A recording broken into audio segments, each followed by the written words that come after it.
আমার আল্লাহ বলে এই জমিনটা আমি পুরায়া তামা বানা দিব। এই জমিনের মধ্যে যত পানি আছে পানিগুলো আমি আল্লাহ পুরায়া ছাই বানা দিব। যেদিন কিচ্ছু বলতে কিচ্ছু থাকবে না, সেদিন থাকবে শুধু আমার আল্লাহ। আজকে কার জন্য সুদ খাও, কার জন্য ঘুষ খাও, কার জন্য ব্যভিচার করো, কার জন্য অন্যায় করো রে মন, কার জন্য তোমরা এত বাহাদুরি করো।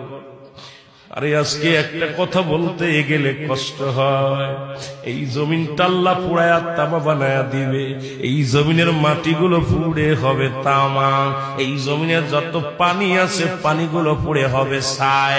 এই দুনিয়ার মধ্যে কিচ্ছু যেদিন থাকবে না, ওই তুরস্কের কত বাহাদুর, কত টাকাওয়ালা মিনিটের মধ্যে 30 সেকেন্ডের ভূমিকম্পে পথের ফকির হয়ে গেছে, রাস্তার ভিখারি হয়ে গেছে। আজকে তুমি দুনিয়ার মধ্যে কতই না মস্তানি করলা, এই দুনিয়ার কিচ্ছু নিয়ে যেতে পারবা না। এই মুসলমান, 1 নাম্বার মানুষের মৃত্যু হলে 1 নাম্বার বিপদ হলো মানুষের মরণ, 2 নাম্বার বিপদ হলো কবর, 3 নাম্বার বিপদ হলো কিয়ামতের ময়দান।